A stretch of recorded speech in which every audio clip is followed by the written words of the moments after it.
All right, just 1 second. I just gotta make sure that everything should already be set up. I shouldn't have to reprogram anything. I just gotta make sure we're live on everything, and then I'll be ready to go. Because as long as it actually set up through the live like it was supposed to, and why is it not going? Your angle's a little different today. I can see a little bit more of your shelf. Yeah, I got it zoomed back. There we go. I found it. All right, that's got me in there. Let me make sure that it went live on this one. I've got my Looks philosophy. like I'm live there. Weird. YouTube is live. If I Facebook is live.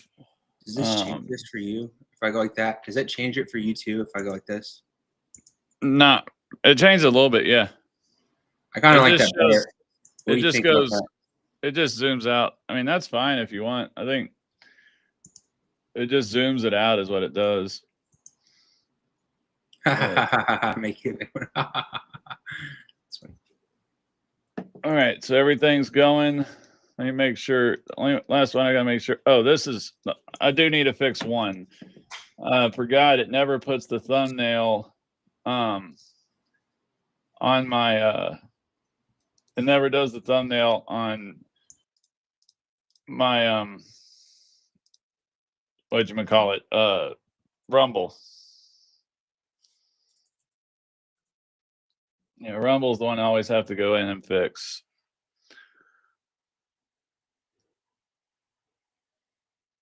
Okay.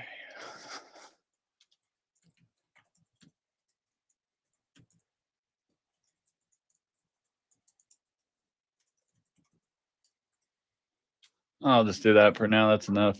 All right.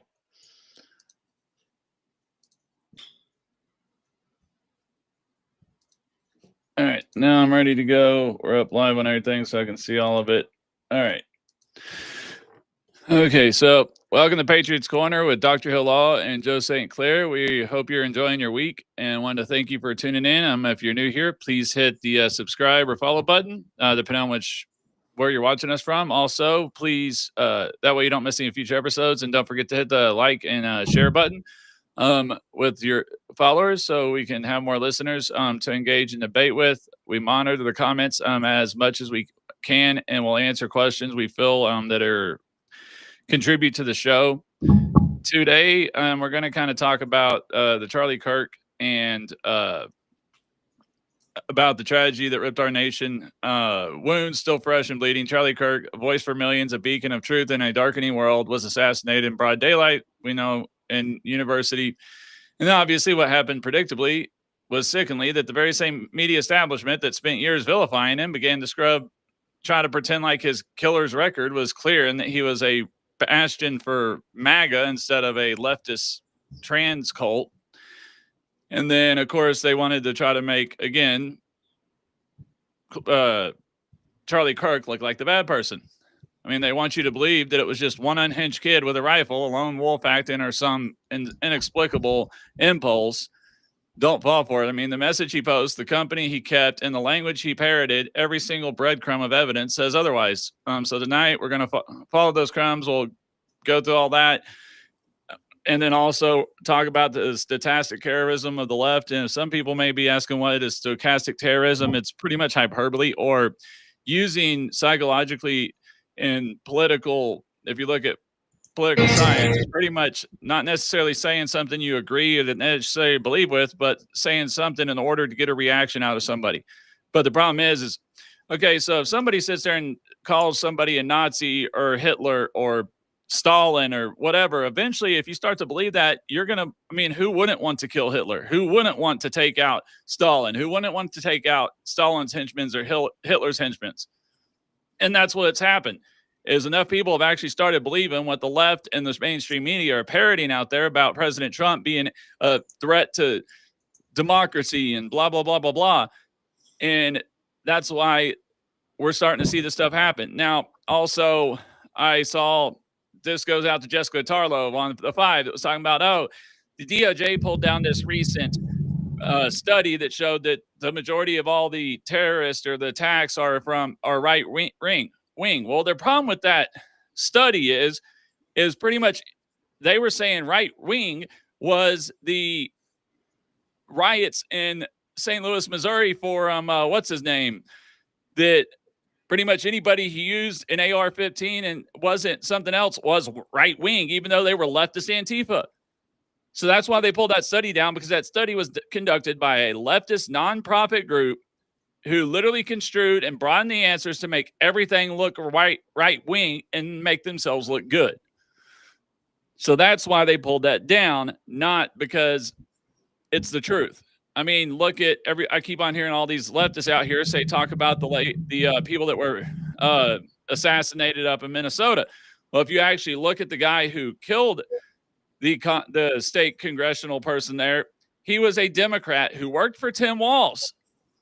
He was not a Republican. If you look at the last 2 school shootings, they were trans cultists. So this thing that it's right-wing violence, it's not. I mean, there's no right-wing violence there.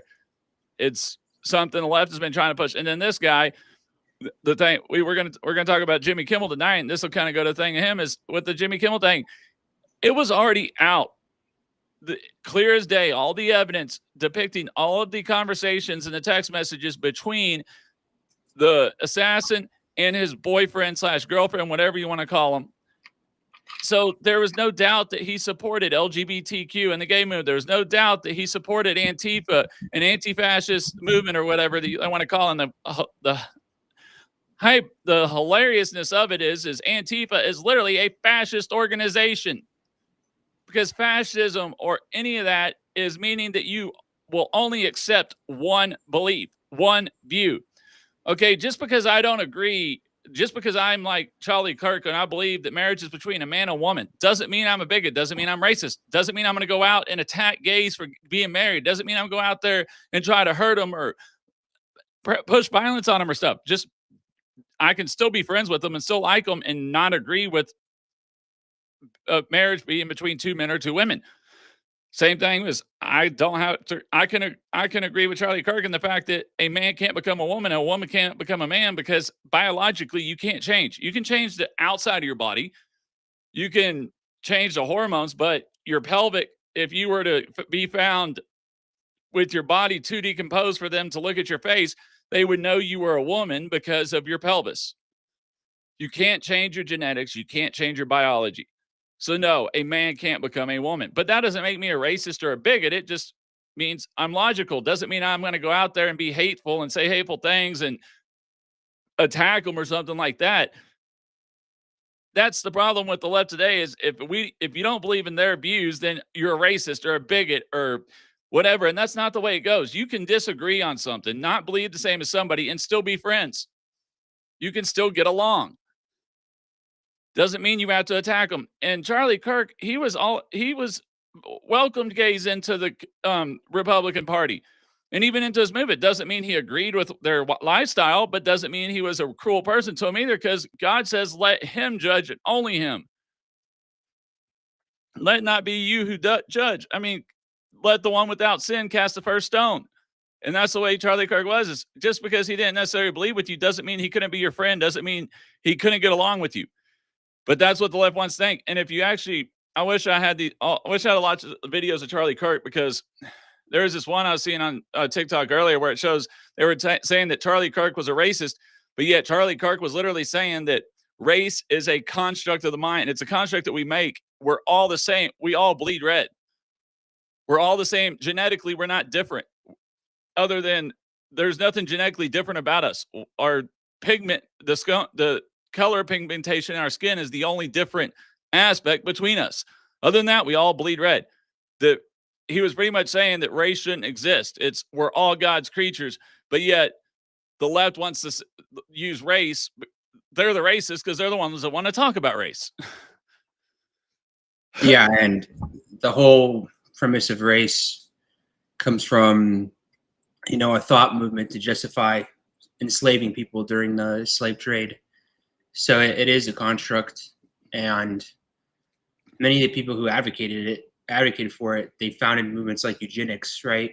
Which eugenics is the idea that you can breed human beings like dogs and create an Übermensch, which in German means Superman. So it's funny that there's this huge disconnect because, unfortunately, most people have to go to school and they're given partial information and then they start their jobs, so they don't have time to actually educate themselves. They jump into these topics and are basically spoon-fed ideas, and they don't actually understand the originating, thought train behind them.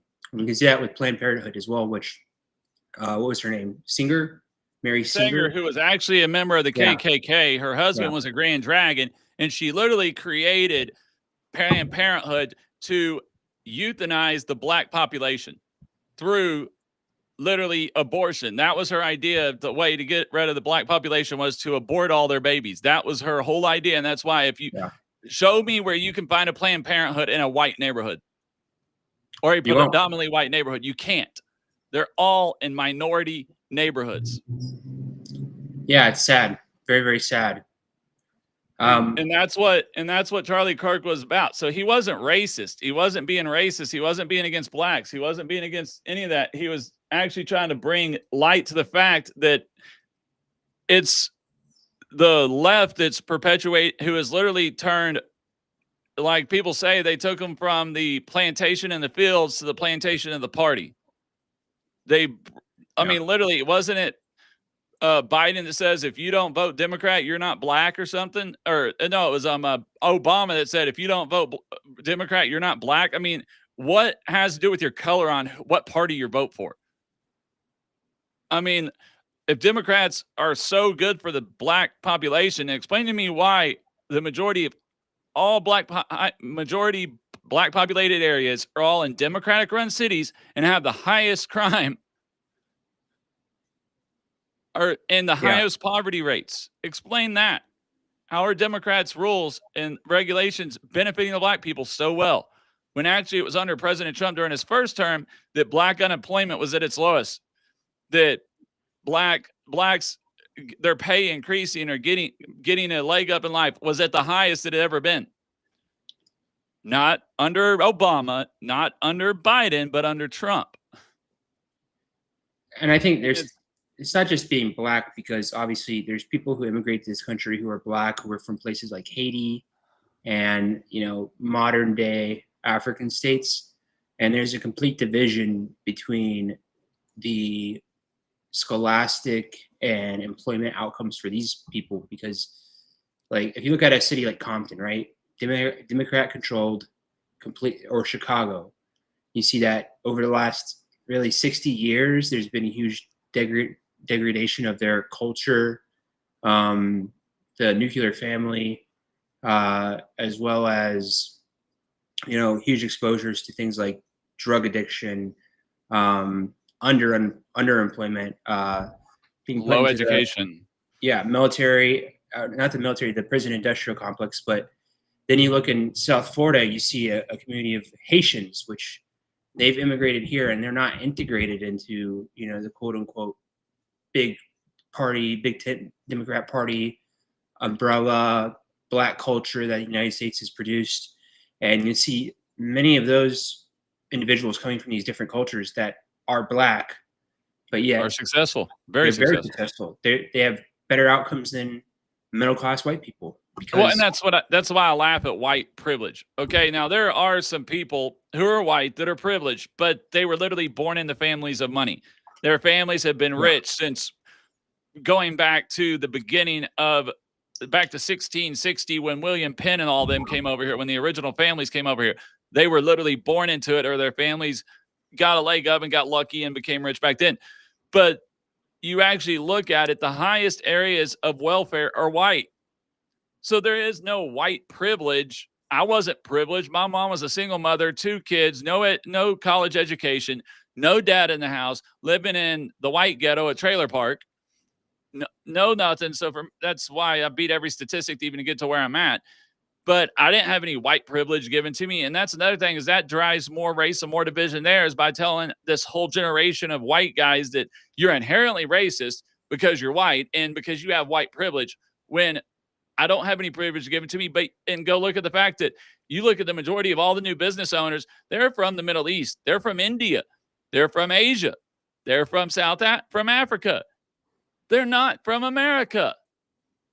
You look at the highest amount of your doctors, your lawyers, your attorneys, your main business people, they're all from Eastern Asian countries or the Middle East or Africa. They're not from America.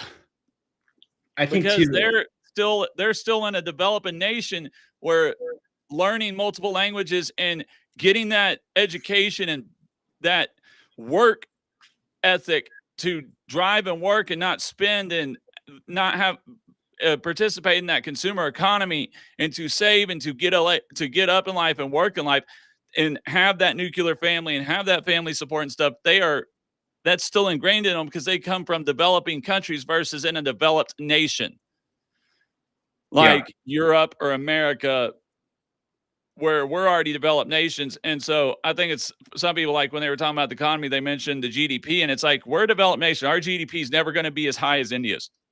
Our GDP is never going to be as high as a developing nation because we don't have that much room to grow.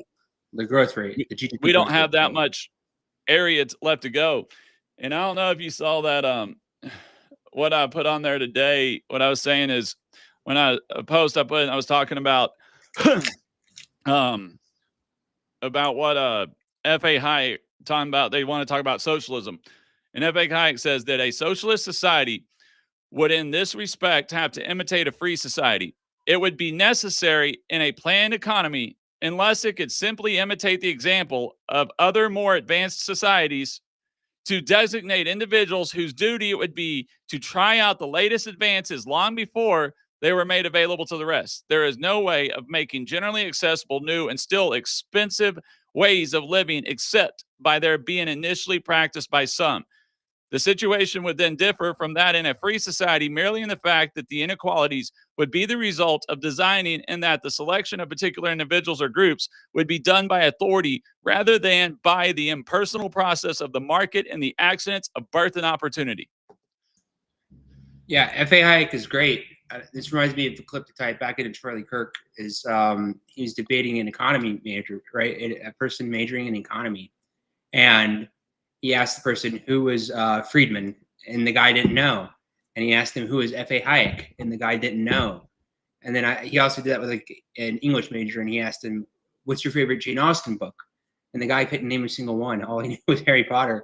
So yeah, well, it's kind of cool. F.A. Hayek, he's economics and law. Like, he does books on the Constitution stuff, but even his constitutional book, the Constitution book, he ties, like when he looks at liberty and freedom and all that, he doesn't just tie it into the common law aspect and stuff. He ties it back, roots it back to the economy itself and the structure of government.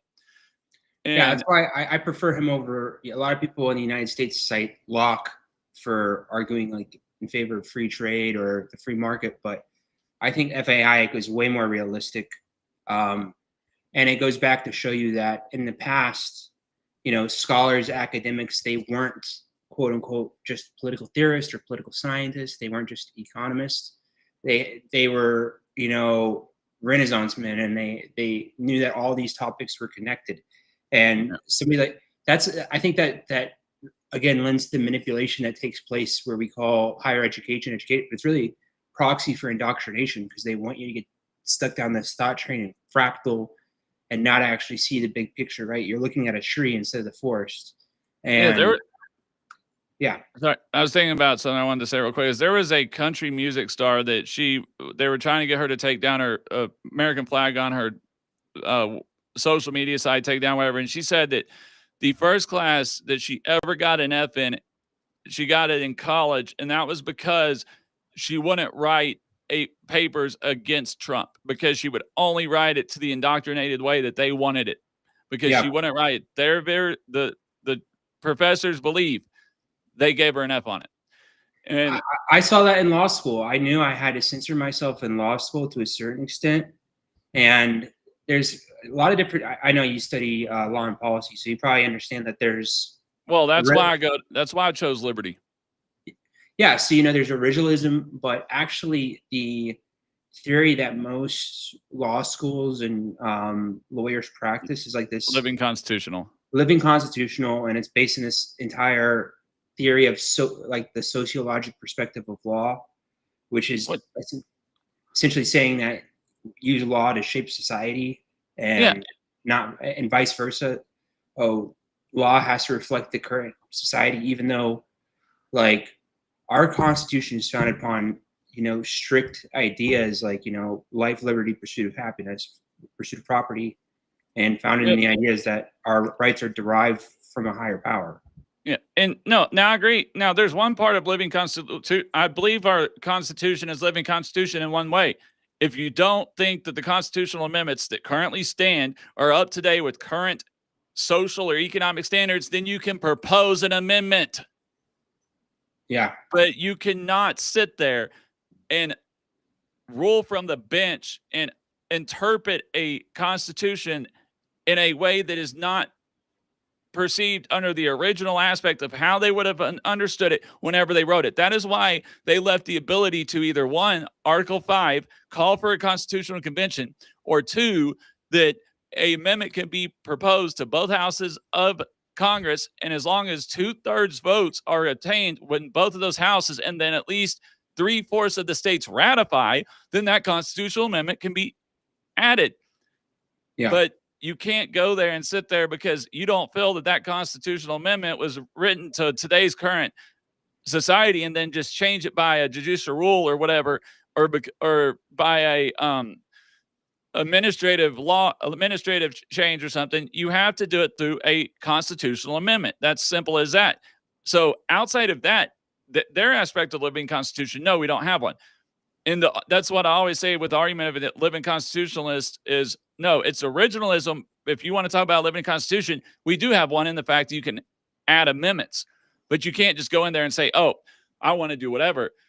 But what I love, one thing I want to, is out of the hikes too, and then we'll get back on topics. I want to say, if today in the United States or Western Europe, the relative poor can have a car or a refrigerator, an airplane trip or a radio at the cost of a reasonable part of their income, this was made possible because in the past, others with larger incomes were able to spend on what was then a luxury. Meaning that there is no way for the world to, pretty much for anybody out there, it's not in the background of me and him and doesn't really understand what that aspect is. What he's saying is there's no way for the economy or the world to prosper or move forward, or for there to be new scientific innovations without first there, because everything when you first invent it costs a lot of money economically in a free market. And if you don't have a free market, then you still have to set it free market based. And instead of it being, like I read earlier, instead of it being based on luck and opportunity, it's based on whoever the government decides is the people that should have all the money to try out the new stuff and get it to where the point that it actually becomes cheap enough to go to everybody. And so pretty much what he's saying is because there were some rich people who tried it out first, now everybody has it affordable. So it's always comes back to that point. And that's why socialism has never worked. That's why is back then, and also that Hayek looks at that is totalitarian democratic totalitarianism. That's what I was trying to think of. Yeah, and that's pretty much what AOC and all of them are preaching. And so the reason why they use stochastic terrorism to go after President Trump and call him a Nazi and call him a Hitler and call him a fascist and call him all these things is because of the fact, not because he's actually doing those things. It's because they're doing those things, have been doing those things. And they're trying to reflect the blame on him because he's actually reversing all their hard work. He's setting them back. I'm sorry, but if he was a dictator or he wanted to be Hitler or Stalin, he wouldn't be shutting down the Department of Education and return it to the states. He would have taken all of the Department of Education into full government control, not giving the control back to the states, downsizing the administrative, firing millions of government workers at the federal level is not a dictator. I'm sorry. A dictator would want to grow the federal government, not downsize it and give rights back to the states.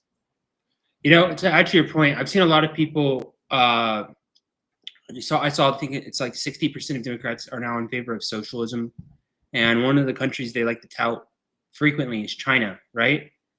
But it's kind of, I don't know if you know this, but if you're Chinese and if you're trans, you don't have any rights. And it's, to me, it's Yeah, and you shocking. get sent if you're Chinese and trans, or you're Muslim and trans, you get sent to a re-education camp. Yeah. So it's like selective interpretation of reality, right? So it's not reality. Well, now the funny thing is, socialism obviously can be of any viewpoint. So they want socialism because they want everybody to believe in trans and gay rights and not Christianity and not conservatism. And if that's why they've been using this thing of, if that you're not a liberal, if you're not for trans rights, if you're not for gay rights, doesn't matter if you just don't believe them, you don't want to support them. It doesn't matter that you're not violent against them or prejudiced against them or all of that is true bigotry and all of that. It doesn't matter. That's what they say you are, because you have to believe their way or the highway. And you go back and look to all this free speech with the Jimmy Kimmel and stuff. Go look at what look up at what Tim Walz said about hate speech and all that stuff back when it was conservatives talking about Democrats when Biden was in office. Go look back at what Harris said. Go look about, I forgot who else was in Congress who mentioned about that the FCC should be able to go after people like Fox. It's funny how they're not a common broadcaster, so they can't like. But it's funny how when it goes after, when the attack of using the government to go after speech is Democrats going after the conservatives, they're fine with it. But when somebody gets fired by his boss because he went out and said stuff that half of his audience doesn't want to watch, goes on and spreads lies and misinformation about the assassin of Charlie Kirk that was already widely out and known, that he was a trans occultist, that he was radicalized, that yes, while he did grow up in a conservative family with Second Amendment, and while he did grow up with a Christian going family, he was radicalized through Discord, which I will never allow. My kids will not be allowed to have a Discord account. Sorry. But he was radicalized on deep excerpts of Discord and other gaming sites, and then started dating a gay trans guy who also then, there's some signs that kid even kind of radicalized into a point.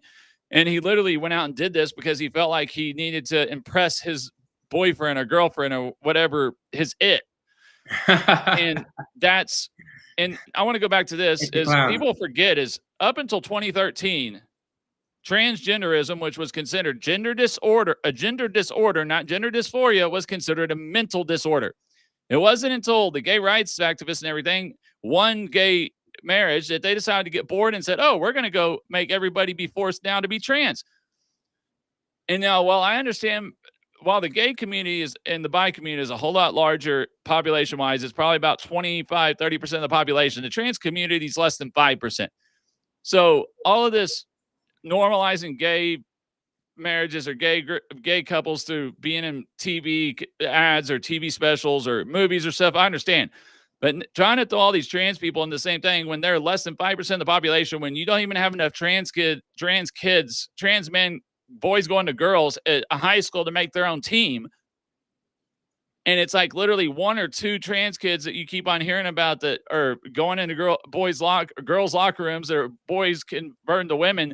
And it's like literally one school out of every other 5-6 states. That tells you that the population, the even amount of the population, is very slim. And it's like, I'm sorry, but if you want to be trans, okay, that's fine. That's your right. But you're not going to force that on my kids. You're not going to force my kids to believe in your ideology and believe that they can be one of 36 different freaking genders, that they can believe they can be a fairy or a freaking unicorn or purple unicorn or something. No. If one of my kids decides they're trans when they're 18 and they want to transition when they're 18, fine. But before 18, that is literally child abuse. Because if you're going to sit there and say a 15-year-old or 8-year-old and 9-year-old should have the right to transition, then you should be telling me that an 8-year-old or 9-year-old has the ability to decide to want to drink or have sex, because that's pretty much what you're saying. How can they decide to change their sex, not their biological, but their exterior sexual organs, mutilate them and change them into a different sex if they can't even decide to procreate or have sex? Explain that to me. I would like to know how that's. I mean, it doesn't make sense to me where that argument comes from. That I don't think there's anybody that can even make that argument I mean, because it doesn't make sense. it's funny too, because when you're looking at, so in U.S. law, when you're looking at a person's age and their rights, like there's this entire concept that before you're the age of 18, you're a child, right? So they say that you can't be tried as an adult. But that's actually not true, because they have tests to say if you're a 14-year-old, then you're 60% of an adult in terms of your mental capacity. So you can actually be held accountable up to 60% of what the adult statutes say the like possible punishment is. And then again, you see that with there's people who are below the age of 18 who are able to get emancipated.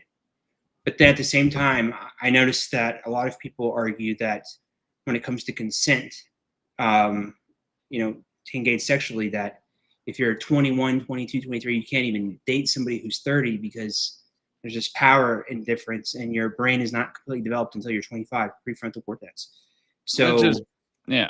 And it's like, but you're telling me somebody's brain is not even full brain's not even fully developed till they're 25, but yet they can decide to start taking hormone suppression pills at 9. Yeah, and it goes to this other notion that when we have laws that incentivize or punish or de-incentivize different decisions, so just like with the topic of immigration, we saw that under Biden when these people were getting debit cards with $2,000 a month and free hotels, there's this huge train of quote unquote refugees, really they're economic migrants that were flooding the country because they knew they would get all this free stuff. And now that they see because all of the cartel members that work in America that do the transport. Hold on one second. Okay, Liam, I'm on my show. Go to mommy now. Yeah, and I'll just while he's handling his kid, I'll just say that we'll be right back in. Now you've seen a cutoff of people trying to get in the country. I think that's true with the trans topic too. Is that when you incentivize like that decision and you become like this celebrated person, you have a special status because you're trans. The majority of people who are transitioning in that manner are white, quote unquote, straight cis men beforehand. So, they're hated by the left and they're considered an underclass. And then if they become trans, suddenly they have this personal and political power. I have a clip for later too, if you want to play at some point. You should be able to play it from your side. Sorry about that. My wife had gone. I guess she'd gone outside to get the rest of the groceries out of the car, and my little one started crying. He's like, "I want mommy." Yeah, I figured I would just keep talking until you came back because I was like, he's handling his kid. I could play it real quick. You should be able to play it from your side. You just share your screen. Let's see. This is okay. This is on a short. Let's see if I can make it bigger. No, that's too big. We'll keep it here. I mean, you go to a pride parade. No audio. To be honest, Can you hear the audio? It's real fringe. And no, you can't. It's too sexual. And can you hear the audio? Could you hear the audio when I did that? Yeah, I'm sorry. Yeah, I could hear it. I couldn't hear it. Okay, so I'll do it again real quick. Apologies. I mean, you go to a pride parade, and it's embarrassing, to be honest. What about it is embarrassing? It's real fringe, and it's too sexual. And I think that we have to start critiquing ourselves. And by the way, this is extremely popular with normal gays. The more I talk to normal gays about this, what's a normal gay? It's not a radical gay that says that a 6-year-old should have their boobs cut off or get hormone replacement therapy. Look, I think the reality is that we have to have normality. That's what we were fighting for in 1993. We kept saying, we're normal, we're just like you. We just love somebody of the same sex. Now I think, and this is an extremely controversial statement, but I believe it wholeheartedly. Rick Grinnell, controversial, shocking. I think that we have largely achieved equality in this country for gays and lesbians. And I think that the gay left knows that. And so therefore they're coming up with new gimmicks and fringe stuff to keep the money flowing and to keep the power going within the Democratic Party. If you are within the Democratic Party as a gay person, what you've brought to the table is organizing efforts, money and votes in the past. That's all fallen apart. You see normal gays voting for Donald Trump, for Republicans. That's been happening for years. And so I think it's time for the gay and lesbian community to police itself.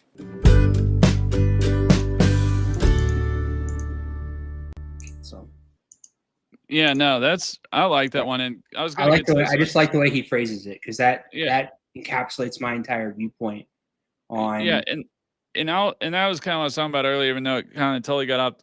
Well, it's still, I guess, could say we're on the Charlie Kirk subject because we're talking about what Charlie Kirk would debate. Pretty much, we're covering instead of more covering about the stochastic terror and stuff. We're covering that, but we're covering the different topics on that. And what I would say is he kind of gets my point is what I was talking about earlier. How I can admit I know plenty of gay people. I mean, my sister-in-law is lesbian. Her wife is lesbian. My mother-in-law's sister is lesbian. Her wife is lesbian. My brother is gay. I know plenty of people with just in my immediate family gay. I know plenty of people outside of it, but I've maybe met 2 trans people my whole life. And and I think that's kind of what he's getting at is they're so past this part of they pretty much got their equality. I mean, obviously you're always going to have racist and bigots, small-minded people who are going to go after it and stuff. But largely gays can get married just like straight people can, and they can be nice and miserable just like straight people can. They can adopt children just like straight people can and be miserable to get with the person because of kids just like straight people can. So good for them. They can find out that maybe what they fought for wasn't so fun at all. But I'm just messing around, but it's like, but yet now you've got less than 5% of the population who are trans, literally trying to indoctrinate these kids and make them think that they need to be trans or that they're trans, or when they're already confused about who they are, and literally trying to more mentally confuse them so that they can grow their population pretty much. It's literally become that. And like he said, the fringe part, he's talking not the gays like Rick Parnell that literally, unless you talk to him or he's really letting himself flare or get flamey, that you could tell he's gay.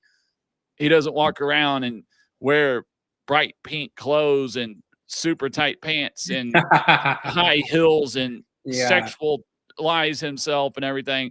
He walks around like a normal man, like a normal, average, everyday man would, not like he's a slut on the side of the road working Harry Hines in Dallas.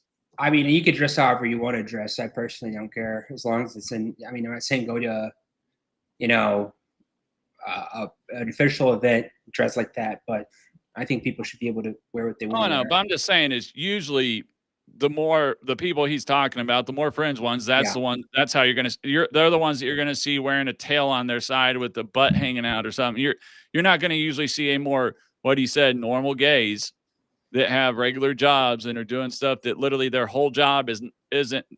Most of those fringe gays or fringe trans, their whole job is literally being gay. That's they're either it's either through social media, or they're dancers, or they're literally living in the gay community 24/7. They don't have any normal friends. That's all they have. And they're the type that if they can't have a straight friend, because even a straight friend says, hey, I don't mind if you're gay, but don't hit on me, they're still going to hit on them because they think they can convert them.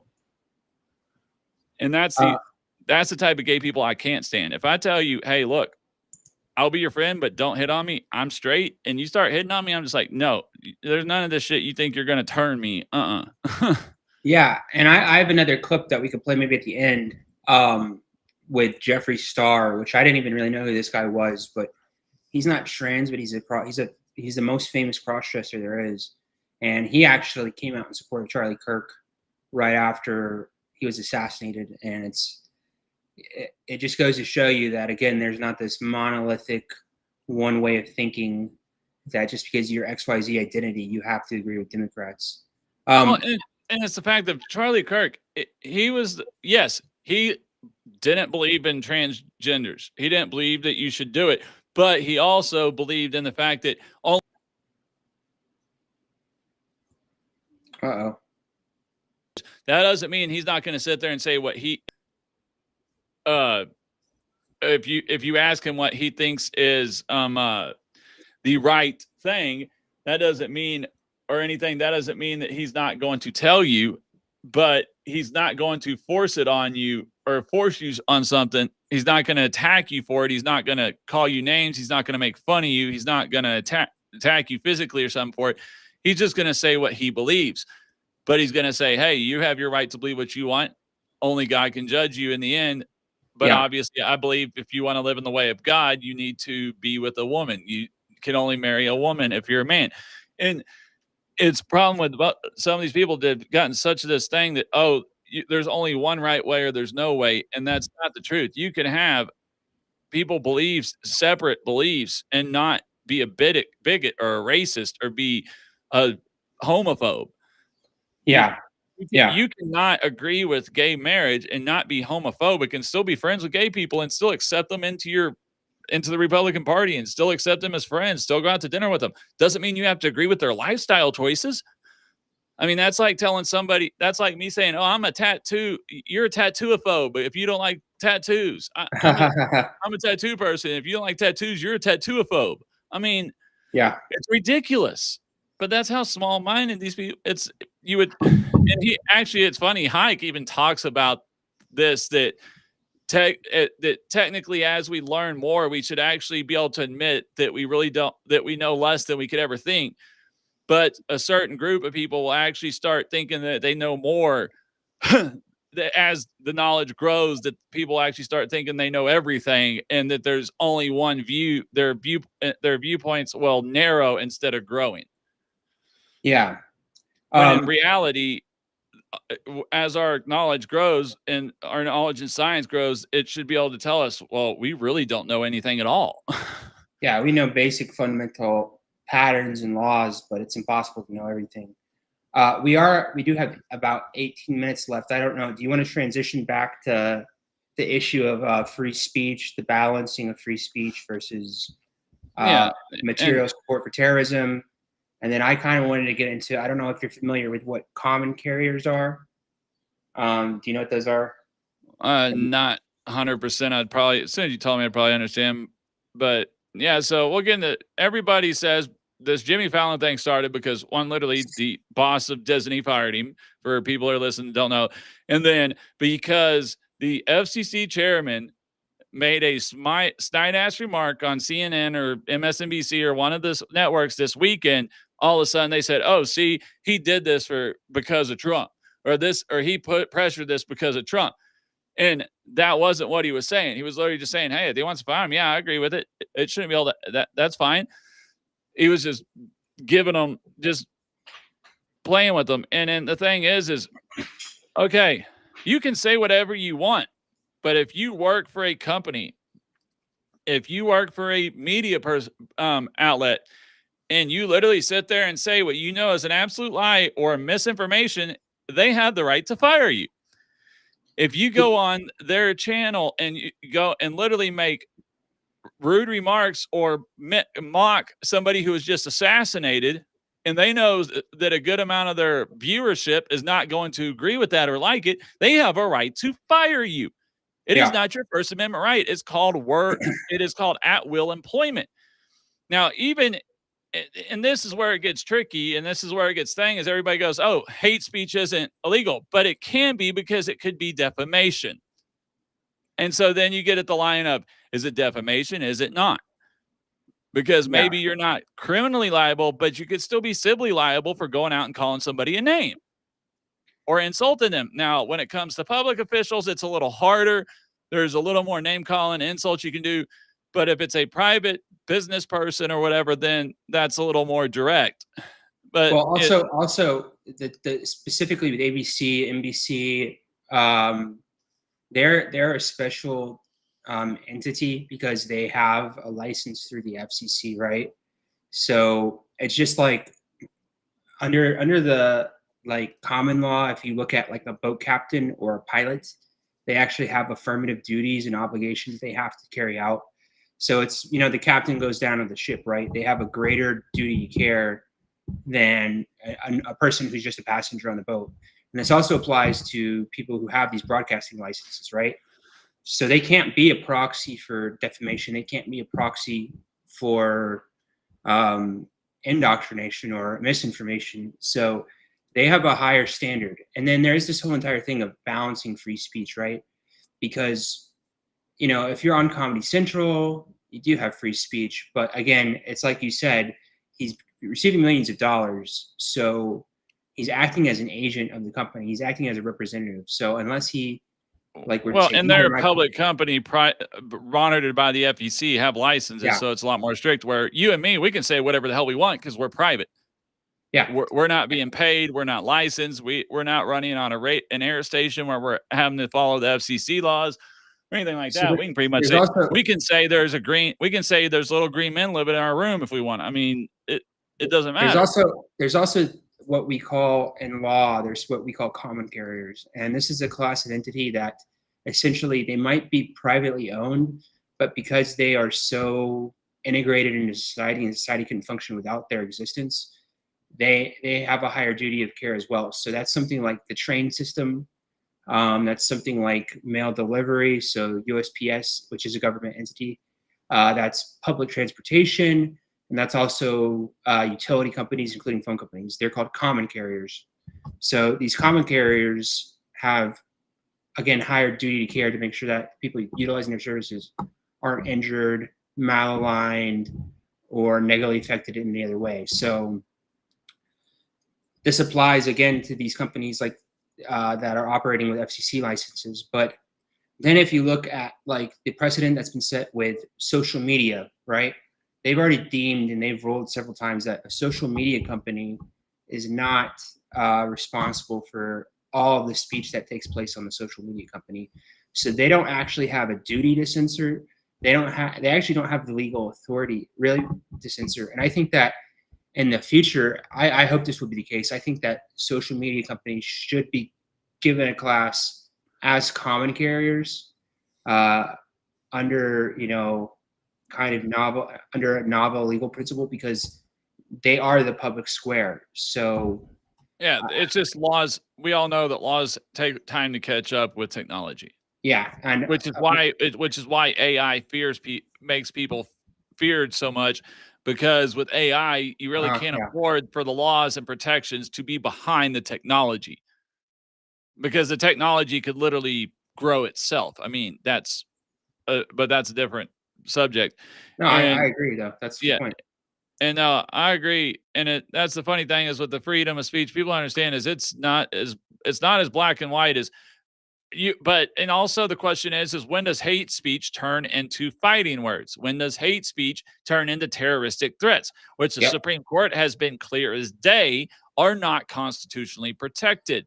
So that's another question of where does that group come out? Now everybody says that, oh, A.G. Bondi just said hate speech. No, she was just really PO'd and really hot because Charlie Kirk was a really good friend of hers and a really good friend of the president's. And she was just in the heat of the moment and didn't say hate speech to the level of fighting words or terroristic threats, which obviously she came back later and cleared it up. But anybody should know where that. It's funny though. It's funny too because Obama's Attorney General, which was Holder, I sent you this case before. This dealt with free speech versus, or even just your ability to operate or act. It was Holder versus the Humanitarian Law Project, and the Obama administration pushed this through the courts. And essentially, what they held was that you are materially supporting any group that's designated as terrorists. This had to do with the KPP or the Turkish group, which we actually later supported during our war on ISIS. Funny enough, but they ruled that even providing them legal aid or advice, translation of Arabic or Turkish or Kurdish dictionaries into English, they ruled that this was all material support, even though that translation is free speech, right? You're not committing a terrorist, but if you're still creating material support to the terrorist organization, which is the same, I think, where A.G. Bondi will get teeth for the executive order that President Trump signed yesterday or Wednesday, designating Antifa a terrorist organization. Because I'm sorry, But the average person does not have $500 gas mask, $2,000 worth of riot gear Yeah. to go out to a riot, to go to a protest with. People do not have the people that are not, if people who have enough time to be at those riots don't have the money to go pay $50 at Office Depot to have a sign printed. There is no way you have time to spend a week long, 12 hours a day rioting at what's supposed to be a protest and spend money on that sign and then $3,000 on gear. I'm sorry. Somebody is paying you. Somebody is paying for all that gear. Somebody is supplying all that stuff. And Antifa is the same way. And I saw this one thing and somebody said, "Oh, I've heard the Antifa doesn't have a leadership structure." I was like, they have some type of leadership or some type of structure. They may not have a formal leadership structure, but I seriously doubt that with as large as they are, with as nationwide as they are. There was actually a lady who was on Fox News this morning. She was a journalist who went undercover with the Antifa New York area chapter or whatever this last weekend. And she said when she went there, they were training them how to use firearms. They were training them how to fight police or self-defend themselves from the police officers and stuff like that. And I'm like, so you're literally training militant behavior, which now is there again, material. So if one of Soros's firm is paying to fund those self-defense classes and is covering the cost to go to the gun range and all that stuff. And that was the problem with that study I talked about earlier, is they were pretty much saying anybody who used an AR-15 was a right winger. But the funny thing is Antifa and leftists hate guns until they decide, well, I want to stop what's going on, so I'm going to use it. They're not going to sit there and say, "Oh no, I'm anti-Second Amendment, so I'm going to get me a machete and a knife, and I'm going to go create a mass casualty event with that and hope I don't get shot." I mean, or a car or a truck, right? Yeah, they're going to go get a car or a truck, or that you see that overseas. You see that in Europe and England, where that's why when people go, "Oh, guns are the problem," I'm like, well, go over to Europe and England where people are using cars and kill mass casualty events, or do it with a machete and a knife and create a mass casualty event. You don't need a gun. China has mass stabbings as well. You won't hear about that in Western media.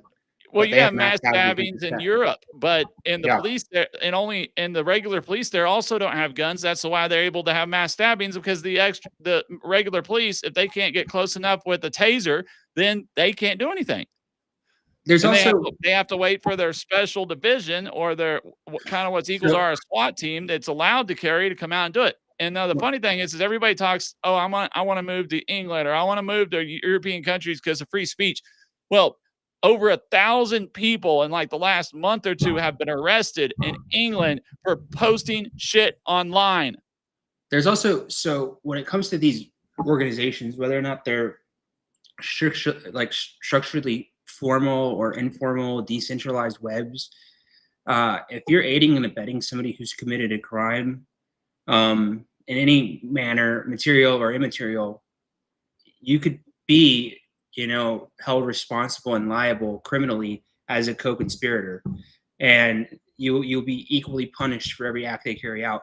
And there's a few like carve outs to that, right? So if you're married, you don't have the duty to report on your spouse. There's a special carve out legally for married people where essentially you don't have to incriminate your spouse and you can't be legally held liable for it, because they understand that, that union between two people is, you're supposed to be unified as one. So it's the same thing as Miranda rights or Fifth Amendment. But in the case of the shooter recently, we saw that on Discord, he had messaged 20 people or so, and none of those people reported it to the authorities. So I can tell you right now, they're probably going to be facing some serious. And that's what they said.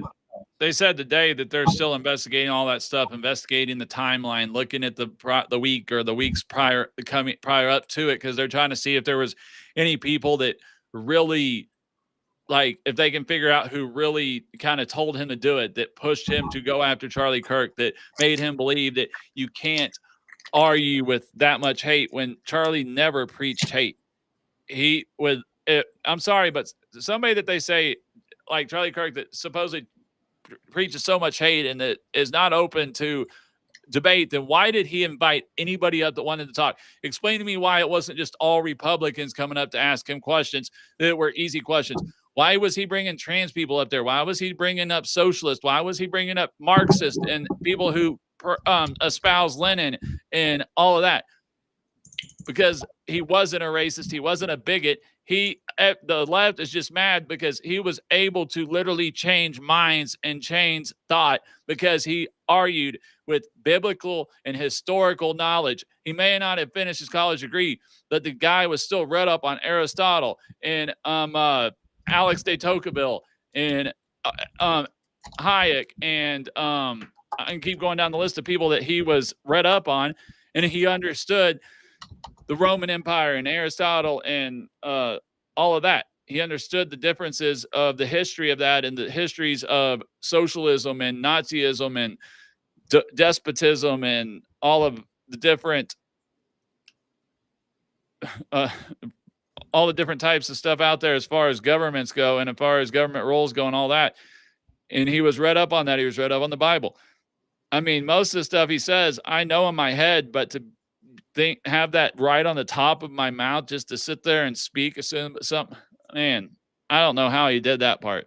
I would have needed cue cards or notes or something, because almost every one of his speeches I've listened to and his debates I've heard him say, I'm like, yeah, I knew that. I've read that. I know what you're talking about, but there's no way somebody could ask me that and I could just thrown that right off the top of my head without some kind of cue cards or notes in front of me. Are you talking about Charlie Kirk or F.A. Hayek? I'm saying Charlie Kirk. The way he could debate and the way he could remember the exact biblical quote or the exact quote of Hayek or the exact quote of Tocqueville or the exact quote of Jefferson or on or Aristotle. It was crazy. Well, there's something to be said. The more you do something, the better you get at it. And well, yeah, obviously. For, what was it, last, I guess, 9 years? Probably. I think he started in 2012, even like as the Tea Party. No, he started earlier than that. I mean, that was when he became big. He started in high school. Like he started turning point out of high school. So that would have been like 2009, 2010. So yeah, pretty incredible stuff. Yeah, and I mean, don't get me wrong. I don't even agree with everything he said. Like I don't agree with the not listening, that country music isn't Christian enough, or not listening to only listening to classical, or only allowing your kids to listen to classical and other stuff. I don't agree with that at all. I understand his train of thought and I understand his background. And know what? That's cool. If he believes that, he's fine. But that's not going to make me hate him for it just because he says that. There was plenty of stuff that I didn't necessarily agree with him on, but I could relate to what he was talking about. Doesn't mean I agreed with it. Just like the part of he was talking about where women should be able to stay home and take care of their kids. And the fact that it's sad because back in the 50s or 60s or 70s or 80s, a man's income was enough to be able to take care of the family and to be able to allow the mother to stay home with their children. And while there are some women who don't want to stay home with their children, the majority of moms out there, if the husband said, hey, babe, you can stay home with the children until they're 10 or 11, the moms would say yes, because the cost of childcare and the cost of, I mean, honestly, most of the time, there's very little of their income that actually goes to the child, because the majority of it gets, unless they're making 80, 100,000 a year, you got to put a baby in childcare full time. You're going to spend 30, 40 grand a year. Yeah. They got a job making 55 grand a year. There's like 10 grand a year that they're getting is actually going to the family income. The rest of it's going to daycare. I'm with you there. I don't agree with everything he said. I think that his position on music, Matthew chapter 6, where it says, like, what you see is going to be reflected in your heart. So if you have light, you'll have light in your heart. If you have darkness, you'll have darkness in your heart. So from like a religious perspective, I understand everything he said, but at the same time, when it comes to like legal theory and political theory, I don't believe that. And Jesus Christ said it again. He says, like, the kingdom of God is not this world. It's something outside this world. And the prince of the world is the devil, right? And our opponents are princes and principalities of the world, the states. So that's kind of my division with him. And I wouldn't say it's necessarily a division, because I think he believed in the separation of church and state too. And he said, we're not a theocracy. I remember him. He actually got at this guy for trans hate. He's like, So you're not MAGA. You're not a Trump supporter because you because we believe in don't hate theocracy. anybody. Yeah, We exactly. don't just because we don't want you in our bathrooms with our children doesn't mean we hate you. Just because we want you to not because we don't want a male on a girls sports team doesn't mean we hate you. And it's funny is the left argues that so much, but yet this week during Kash Patel's hearing, uh, Democratic Congresswoman from Hawaii literally was talking about the physical fitness test and saying that I heard that you're requiring women to do regular pull-ups when physically and physiologically they can't do it. Or Right. some physiologically can't. The physiological differences makes it to where it's near impossible for them to do it. And she literally just made the whole argument of why men shouldn't be in women's sports. Yeah. Because you're literally just saying that men are different than women biologically and physiologically. So how in the world are but just because we don't want a trans dude that's changing into a woman to be in women's sports doesn't mean we hate you. Exactly. That's what the left wants you to believe. And we're right on hour. We have no problem. You can do what you want to do, but do it in your own. Do it by yourself. Do it over with yourself. Leave. Yeah. Don't be trying to indoctrinate my kid or confuse my child. Doesn't mean I'm going to teach my child to hate you. Doesn't mean I'm going to teach my child to beat you up or teach my child that what you're doing is wrong. Yeah. I'm going to teach my child, hey, this is my belief. That's their belief, and take it from there. Well, we're right at an hour, so I'll give you my parting thought on what you just said is that no, we shouldn't hate, quote unquote, our enemies. And I won't even call them enemies. We shouldn't hate people that disagree with us. And, I saw a lot of anger out of different parts of MAGA and the right in the last 2 weeks because of what happened. But I would call on anyone who is, a Trump supporter, MAGA supporter, who wants to honor the legacy of Charlie Kirk. I'd say, remember, like, we have to love our enemies, right? And Jesus Christ said, if your enemy insults you, compliment them. It's like pouring a boiling pot of water over their head. Nothing will upset them. But really, like, the reaction is you hit me, I turn the other cheek, I'm going to keep loving you, because like a tit for tat cycle. And it's funny too, because after he was assassinated, they start the talking line out of the left is, oh, there's going to be a lot of Republican reprisal. There's going to be a lot of political violence coming out of Republicans because he was. And it's like a 2-year-old that smacks another person and starts crying and being like, oh, I'm going to be the victim. Like, it doesn't make any sense. And I would just, if you share our views, if you want to honor the legacy of Charlie Kirk, if you want to make the world, our country, a better place, don't feed into the cycle of reaction and action and hate.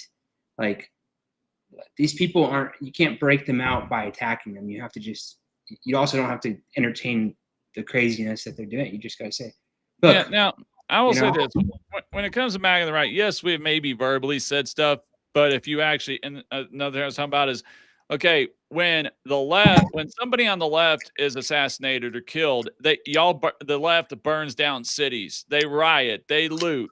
I mean, burned almost a whole city down in freaking Missouri when the police officer shot what's his name, and the same thing that whole summer. But yet the only violence you have seen from the right is when we are defending ourselves at vigils, that we are literally sitting there with candles singing hymns, and then some Antifa idiot comes up and tries to start violence with us. And we don't sit there and beat the heck out of the person. We take them down, restrain them until the police get there. And that is the only violence you've seen really from the right outside, is whenever they're sitting there in front of a vigil or something, and somebody comes up and starts destroying the vigil or starts getting violent with the vigil. You don't hear of all of these Republicans that are getting arrested, just like the one even in Boston. You don't hear of all of the people at the vigil getting arrested. You hear of the one older man and the one teenager getting arrested that were Antifa, that started attacking the Charlie Kirk supporters. And it's like, that's what Charlie Kirk would want. Is obviously he doesn't want you to sit there and let them beat you, but obviously he wouldn't want you beating them into a pulp either. And that's the way it's been. And yeah, it's like, no, we're gonna fight you, but we're gonna fight back at you with our words. We're gonna fight back at you with the truth. We're gonna come at you Okay, Tyler Robinson, his goal was to silence Charlie Kirk, to silence what he considered hate. Well, I can tell you, you just took Charlie Kirk, you took him from the level of being hardly an anybody to being Martin Luther King for the conservative Christian movement of the modern day. That's what you did. That's what he did. I mean, you think about it, before Charlie Kirk's death, I think there was maybe 10,000 chapters of Turning Point USA chapters. Right now, they have over 54,000 applications. No, 56 applications for Turning Point chapters between colleges and high schools. They've had over 2,000 pastors contact them to partner with the Turning Point USA Faith Initiative. Literally, in 9 days from his death, Turning Point USA has possibly increased by 1,000-fold. That is what y'all's stochastic terrorism and vilification of Charlie Kirk and the right did, leftists. You just made the Christian conservative movement way more powerful. You have just lost so many more young conservatives, and the amount of young Christian conservatives that used to be afraid to come out and say anything, to come out and admit who they are, have literally been out in droves lately. All that silent majority they talked about during President Trump's first term, you have finally started seeing them.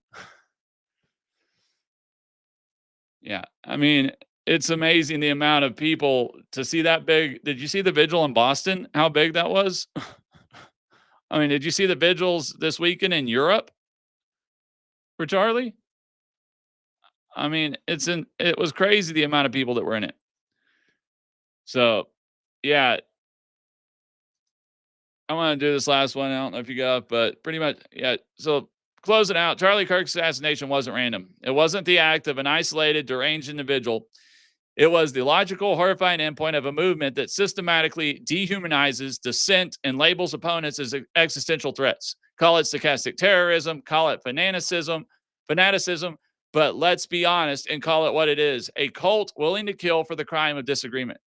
The trigger man, Tyler Robinson, sits in a cell facing capital murder charges, but the ideology that weaponized him, that pointed him at Charlie Kirk, that ideology that walks free on every university campus and countless newsrooms and in far too many corporate boardrooms, if we whisper instead of shout, if we apologize for telling the truth, if we allow fear to silence us, the next rooftop gunman won't miss, just like that happened with Charlie.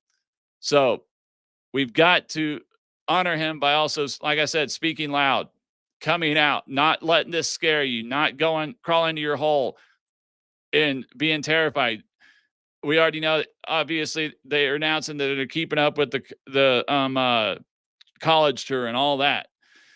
So yeah, we've got to keep up. People speak out, get loud. Don't go out, be violent, get back at them by going out and debating with open dissent and talking about, and I wish we had another hour because you're about to get on the church and state, and actually there's not anything in the Constitution that separates church and state. That's actually a letter that came after the Constitution that just somehow managed to get put into there. I mean, obviously we don't want a theocracy, but to the level that the left has used a letter from, was it Jefferson or? Yeah, Jefferson. Yeah, it was Jefferson once he had become president, that wrote about separation of church and state. It was not in the Constitution, but the problem is the left has used that to literally pretty much try to remove religion from every public square, from anywhere that's not almost in the home, really. And that's the problem. They've taken the separation of church and state too far. Now, obviously, if you want to think about it, and I love how, I don't know if Charlie talked about this, but when it goes back to people say, oh, we're not based on religion. Do people forget that the majority of the original constitutions or the original legal documents forming the individual colonies actually had a religious test that required you to be a landowner and a member of the church? Yeah, there is the First Amendment, which prevents the establishment of a national religion, but it's not they didn't want a Church of England in the United States, essentially, is what they didn't want. Yeah. It's not freedom. It's not necessarily freedom from a religion, right? And we see that in Texas. but yeah, I think you summed it up well. So we might be able to get into that topic a little bit more densely next week. All righty. Well, I'm going to end the stream real quick and just stay on. Let me actually cancel. All right, everybody, please like, follow, share, subscribe. Right now, we're either on Wednesdays or Fridays. It's been this semester with how busy my school schedule is, plus my kids' sports. It's been kind of hard to do both Wednesday and Friday. So we've been doing one or the other. So please check out the website, Patriots Corner with drlaw.com, going across the bottom so you don't miss any of the upcoming shows. Or if you're watching on YouTube, Twitch, X, Rumble, Facebook, please follow, like, share, subscribe.